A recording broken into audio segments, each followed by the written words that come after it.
नमस्कार बच्चों, आज हम सामाजिक विज्ञान के राजनीतिक जीवन के पाठ भारतीय संविधान के मुख्य लक्षण के बारे में पढ़ेंगे, जो वर्कशीट 9 में दिया गया है।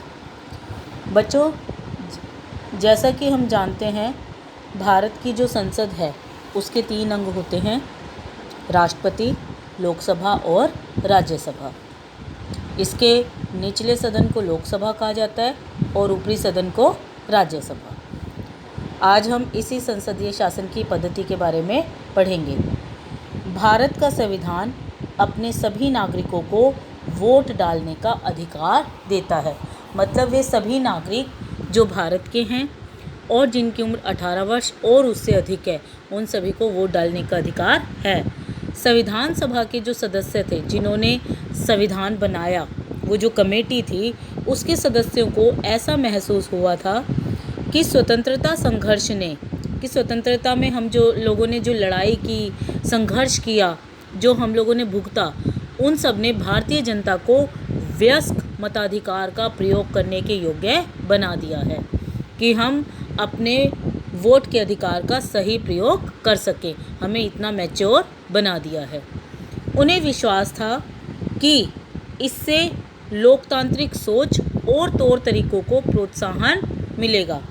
संविधान सभा के सदस्य सोचते थे कि इस वयस्क मताधिकार के द्वारा लोगों को लोकतांत्रिक सोच और तौर तरीकों को प्रोत्साहन मिलेगा। लोग अपने अकॉर्डिंग सोच सकेंगे और डिसीज़न ले सकेंगे।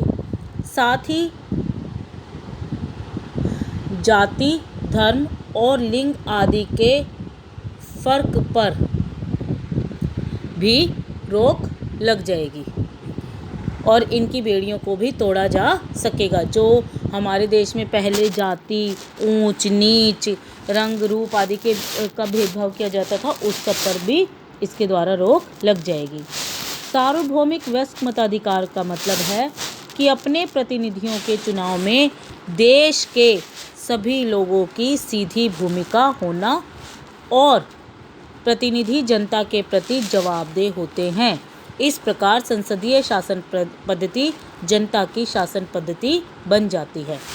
मतलब सार्वभौमिक वयस्क मताधिकार का क्या मतलब है कि भारत के वे सभी वयस्क लोग जो 18 वर्ष या उससे ऊपर के हैं, वो सभी बिना किसी भेदभाव के वोट देंगे और हर व्यक्ति के वोट का मूल्य समान होगा।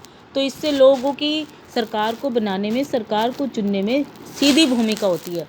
बीच में मतलब एक ट्रांसपेरेंसी होती है कि हर व्यक्ति जो वयस्क है वो वोट दे रहा है।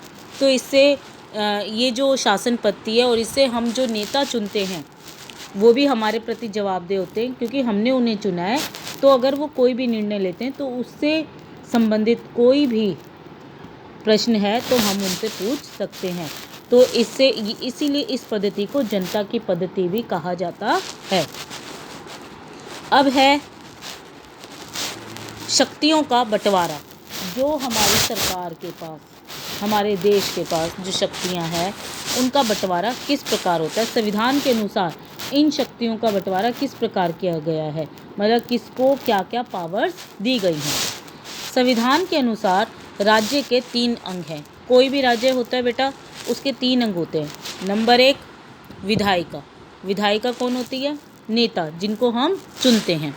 कार्यपालिका, नौकरशाह जो काम करते हैं, ऑफिसर्स होते हैं। और न्यायपालिका, हमारी न्याय व्यवस्था, जैसे कि न्यायालय, जिसमें जज, वकील आदि आते हैं। विधायिका में जनता द्वारा निर्वाचित प्रतिनिधि होते हैं जो कानून का निर्माण करते हैं। जैसा कि मैंने आपको बताया, विधायिका में हमारे द्वारा चुने गए नेता होते हैं जिनसे विधायिका बनती है और ये ही हमारे लिए कानून बनाते हैं। इसके अलावा कार्यपालिका में ऐसे लोग होते हैं जो कानूनों को लागू करने और शासन चलाने का काम देखते हैं। ये वो लोग होते हैं जो हमारी विधायिका ने जो कानून बना दिए उनको लागू करते हैं और ये देखते हैं कि उन कानूनों का सही रूप से पालन किया जा रहा है या नहीं। तीसरी आती है न्यायपालिका। जैसा कि नाम से ही स्पष्ट है, न्यायपालिका का काम है न्याय करने वाली संस्था, जो देश के नागरिकों के साथ न्याय करती है। इस संस्था को न्यायपालिका कहा जाता है। इसका कार्य कानून की सही व्याख्या करना है। मतलब कानून की सही व्याख्या का मतलब है कि न्यायपालिका के द्वारा हमें पता चलता है कि देश के नागरिक के क्या क्या अधिकार हैं, क्या क्या कर्तव्य है। कोई अगर उनके अधिकारों का हनन कर रहा है, उनको छीन रहा है ज़बरदस्ती, तो उसके खिलाफ देश का नागरिक न्यायालय में याचिका दायर कर सकता है। राज्य की किसी भी शाखा द्वारा शक्तियों के दुरुपयोग को रोकने के लिए ही यह प्रावधान किया गया है कि इन सभी अंगों की शक्तियां एक दूसरे से अलग होंगी, ताकि कोई भी डिपार्टमेंट जो है, कोई भी शाखा जो है राज्य की इन तीनों में से किसी तरह की शक्तियों का दुरुपयोग ना करे, गलत इस्तेमाल ना करे। इसलिए ये शक्तियाँ एक दूसरे से अलग होंगी। जैसे कि भाई विधायिका का काम कानून बनाना, कार्यपालिका का कानून लागू करना और न्यायपालिका का काम उन कानूनों की व्याख्या करना है। शक्तियों के इस प्रकार बंटवारे के आधार पर प्रत्येक अंग दूसरे अंग पर अंकुश मतलब कंट्रोल रखता है और इस तरह तीनों अंगों के बीच सत्ता का संतुलन बना रहता है। सत्ता का मतलब शासन, जो सरकार है, जो इस टाइम पावर में है, उसको बोलते सत्ता। तो इस प्रकार यह इन तीनों अंगों के बीच में सत्ता का संतुलन, बैलेंस बनाकर रखता है कि कोई भी अपनी शक्तियों का दुरुपयोग ना कर सके। अब बच्चों, इसमें आपको एक एक्टिविटी दी गई है, कॉलम ए और कॉलम बी। देखिए, नंबर 1, भारत में वोट करने के लिए न्यूनतम उम्र कितनी बताई है मैंने आपको? 18 साल। गुड। दूसरा है, जनता द्वारा चुने जाते हैं। कौन चुने जाते हैं जनता द्वारा? बताइए इनमें से। कार्यपालिका चुनी जाती है? नहीं, प्रतिनिधि। ठीक है। आज़ादी के लिए संघर्ष, आज़ादी के लिए जो संघर्ष किया गया था उसको हम क्या कहते हैं? स्वतंत्रता संघर्ष। कानून बनाने वाली संस्था, जो कानून बनाती है उसको क्या बोलते हैं? विधायिका। क्या बोलते हैं? विधायिका। गुड। कानून को लागू करने वाली संस्था कौन सी बताइए मैंने अभी आपको? कौन सी बताइए? कार्यपालिका। और कानूनों की सही व्याख्या और न्याय करने वाली संस्था कौन सी है? न्यायपालिका। तो बच्चों, ये हमारी आज की वर्कशीट 9 थी, जिसे मैंने अब आपको समझाया है। अगर आपको कोई भी चीज़ समझ में नहीं आती है तो आप मुझसे प्रश्न पूछ सकते हैं। इसके अलावा आप पाठ में से भी जो पाठ है उसको भी अच्छी तरह से पढ़िए और नीचे दिए गए प्रश्नों के उत्तर दीजिए। बच्चों, आप सब जानते हैं पूरा विश्व कोविड-19 से जूझ रहा है।